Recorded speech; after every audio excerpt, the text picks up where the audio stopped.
할렐루야. 하나님의 음성을 듣는 시간이 되기를 축복합니다.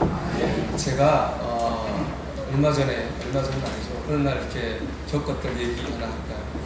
설교 준비를 하다가 밤이 됐는데 바람도 쐴 겸 밖으로 나갔습니다.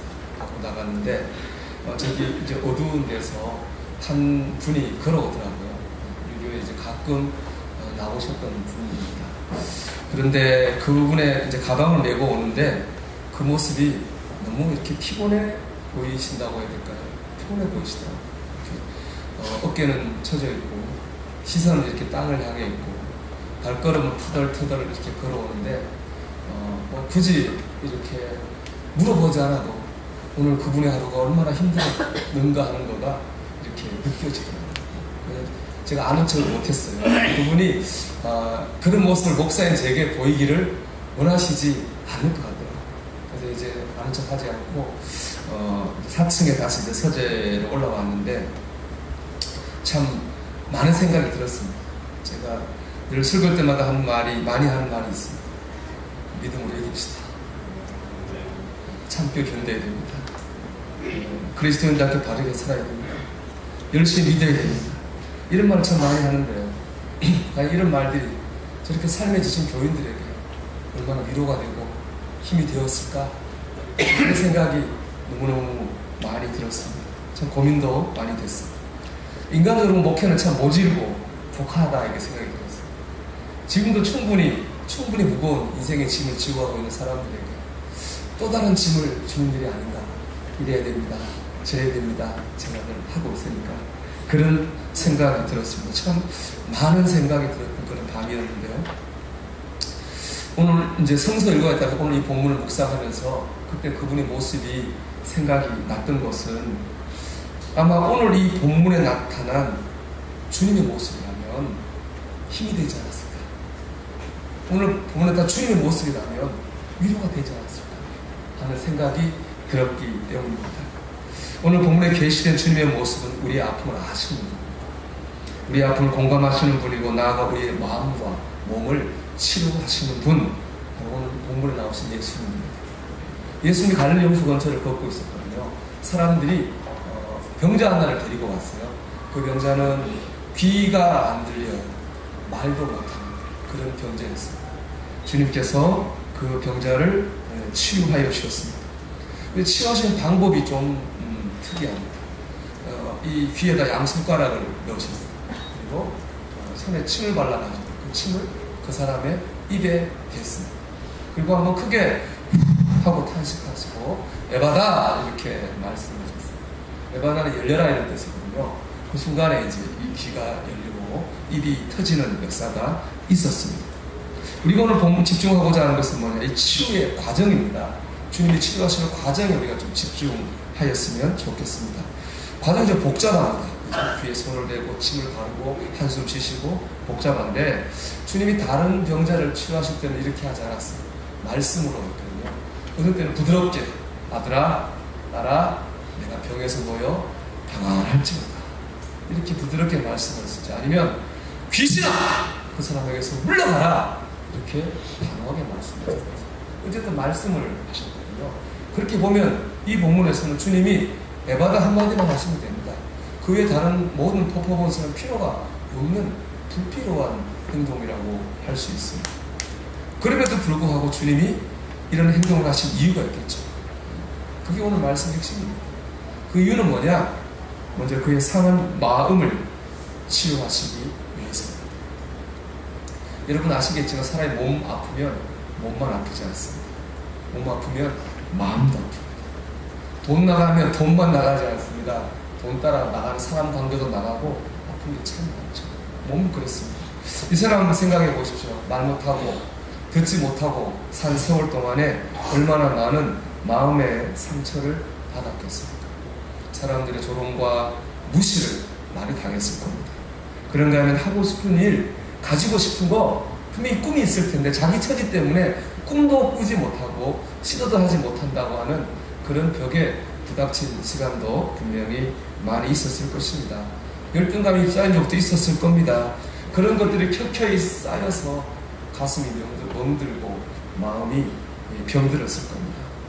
주님은 그의 몸을 고치기 전에 먼저 그의 마음을 고치기를 원하셨습니다. 그래서 그의 손으로, 주님의 손으로 귀를 만져주시고 혀를 만져주신 거죠. 글자 그대로 사랑의 손길로 그를 만져주셨습니다. 그리고 탄식하셨죠. 저는 이 탄식의 의미가 이런 거 아닐까 생각합니다. 사랑하는 아들아, 네가 그동안 살아오면서 수많이 탄식했을 텐데 내가 그 마음을 잘 안다. 탄식에는 바로 주님의 그런 음성이 있다고 생각합니다. 주님이 아십니다. 그래서 히브리서 4장 15절 이렇게 말씀합니다. 우리에게 있는 대제사장은 우리 연약함을 동정하지 못하실 자가 아니고, 주님은 우리의 아픔을 아시고 그 연약함을 아시는 분이라는 겁니다. 주님이 이런 분이시기에 히브리서는 자신 있게 우리에게 이렇게 권면하고 있습니다. 4장 16절의 말씀을 한번 같이 읽어보겠습니다. 그러므로 우리는 긍휼하심을 받고 때를 따라 돕는 은혜를 얻기 위하여 은혜의 보좌 앞에 담대히 나아가십니다. 아멘. 주님이 지금 이 상황에서 내가 필요한 게 뭔지 아십니다. 나를 어떻게 하실지 아시니까 주님 앞으로 나오라 이렇게 말씀하고 있는 거죠. 주님이 아십니다. 주님이 우리를 향하여 열려 계십니다.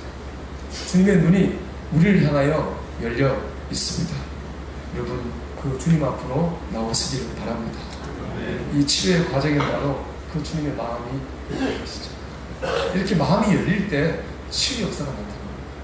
오늘 말씀 보면 은혜 받는 순서가 딱 나와 있어요. 먼저 마음이 열립니다. 몸과 삶이 하나님의 은혜를 받습니다. 말씀드린 것처럼 주님이 사랑의 터치로 그 사람의 마음을 내줬습니다. 그리고 나서 다친 육체를 향하여 열려라! 라고 명령하셨죠. 그럴 때 치유 역사가 나타났어요. 여러분, 먼저 주님을 향하여 마음이 열려야 됩니다. 이 시간도 마찬가지라고 생각합니다. 우리가 하나님의 은혜를 받으려면 먼저 마음의 문이 열려야 됩니다. 오늘 본문 7장 35절은 이렇게 되어 있습니다. 그의 귀가 열리고 혀가 맺힌 것이 풀려 말이 분명하여졌다. 지금 맺혔다는 말이 나오잖아요. 맺혔다는 말이 데스모네라고 하는 히브리어인데, 이 말은 뭐냐면은 사단이나 귀신에게 매여 있다 이런 뜻입니다. 그러니까 이 사람 원래 못 듣는 사람이 아니에요. 원래 말 못하는 사람이 아니에요. 사단이 그의 귀를 막고 그의 혀를 붙잡고 있는 거예요. 그러니까 못 듣고 말 못하는 거예요. 그러니까 이게 매여 있고 눌려 있는 거예요. 사실 많은 사람들이 매여 있고 눌려 있어요. 하나님 말씀을 들어도 은혜를 못 받아요. 원래 못 받는 사람이 아닌 거예요. 사단이 그의 귀를 막고 있는 거죠. 그럼 어떤 사람은 잘 때마다 가위에 누기기도 하고, 어떤 사람은 뭐 특별한 죄가 없고 열심히 살아요.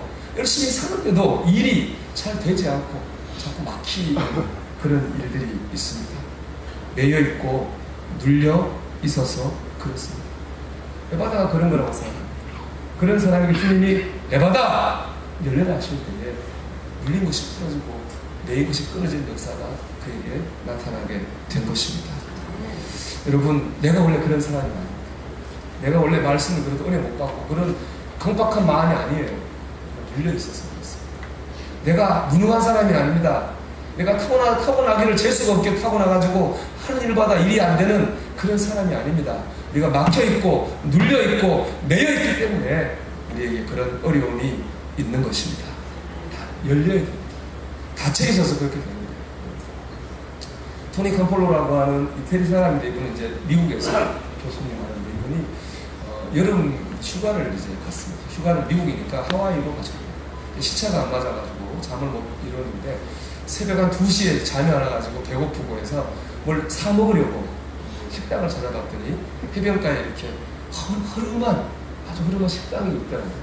그 식당에 들어갔더니 이제 역시 외양들 아주 흐름하고 별 볼륨 식당이었는데 갑자기 이제 뭘 좀 먹으려고 그러는데 한 7, 8명의 여자들이 식당에 쫙 몰려들거든요. 한눈에 봐도 외인들은 거리에서 몸을 타는 그런 거리 외인들이었어요.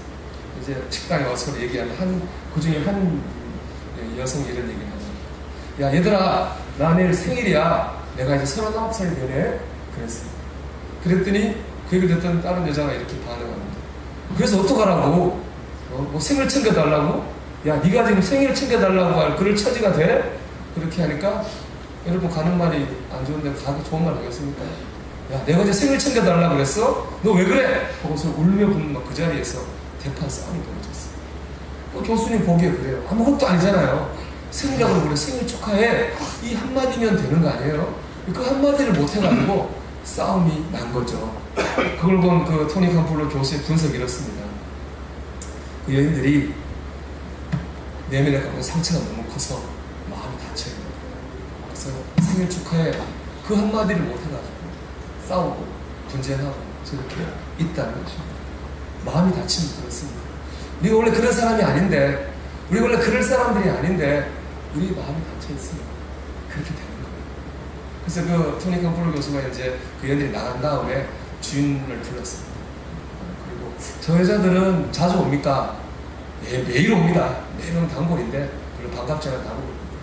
그러면서 그런 얘기를 해요. 그때 토니 캄폴로 이런 제안을 주인에게 합니다.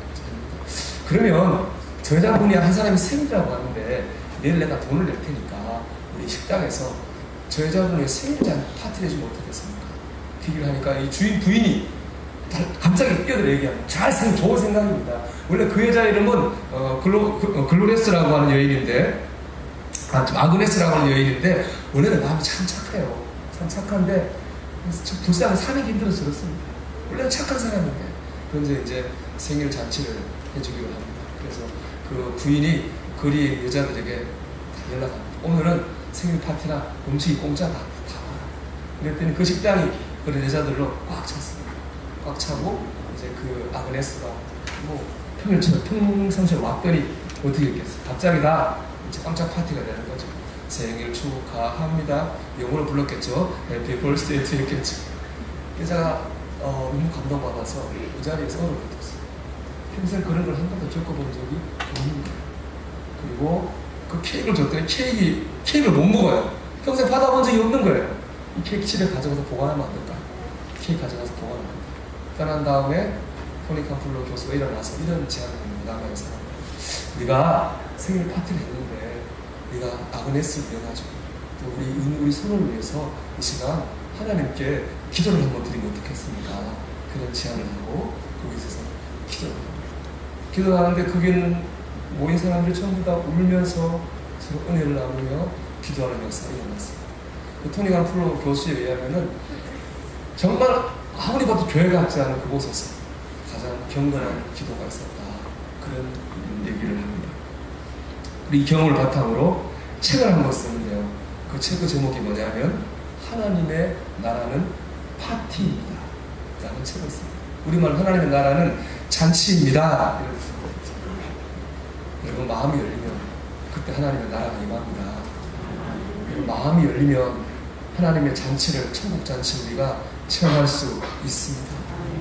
마음이 열리면 그렇습니다. 주님은 우리를 향해 마음이 열려 있습니다. 우리가 주님을 향해 마음을 열기를 주의 축원합니다.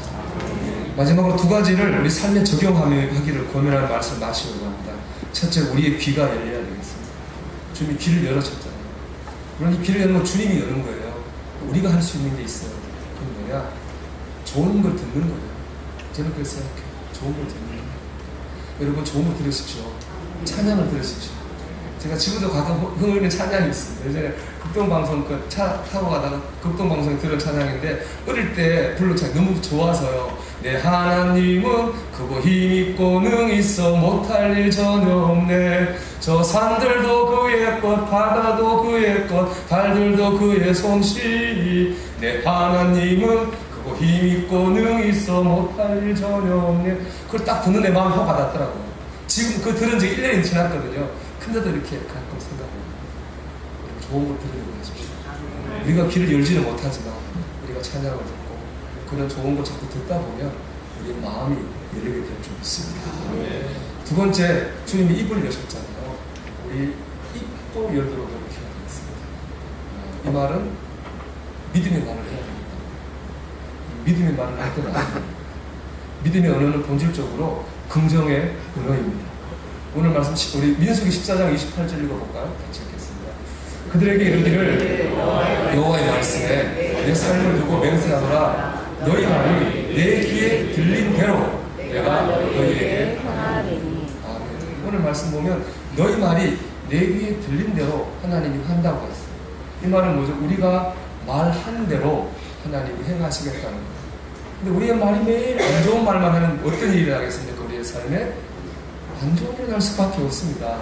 주님이 내 귀에 들린 대로 행하겠다고 말씀하셨잖아요. 여러분, 우리가 믿음의 말을 하고 긍정의 말을 할 때 우리의 심령이 열리게 될 것입니다. 그러니까 안 될 거예요. 망할 거예요. 죽겠어요. 이런 말 좀 줄이고, 더 죽겠어요. 그죠? 줄이고, 하나님이 함께 하실 줄 믿습니다. 하나님이 역사하실 줄 믿습니다. 하나님이 인도하실 줄 믿습니다. 이런 믿음의 말, 이런 긍정의 말을 하기를 원합니다. 그 말을 따라 하나님이 우리에게 역사하실 것입니다. 주님이 아십니다. 우리가 얼마나 아프고 얼마나 답답하고 얼마나 막막한지 주님은 아십니다. 역사하십니다. 우리 주님을 믿고 주님을 향해서 마음의 문을 열고 우리 모두가 에바다 이 기적을 체험할 수 있기를 주의 이름으로 축원합니다. 우리 찬송합시다. 찬송가 386장 찬송드리겠습니다.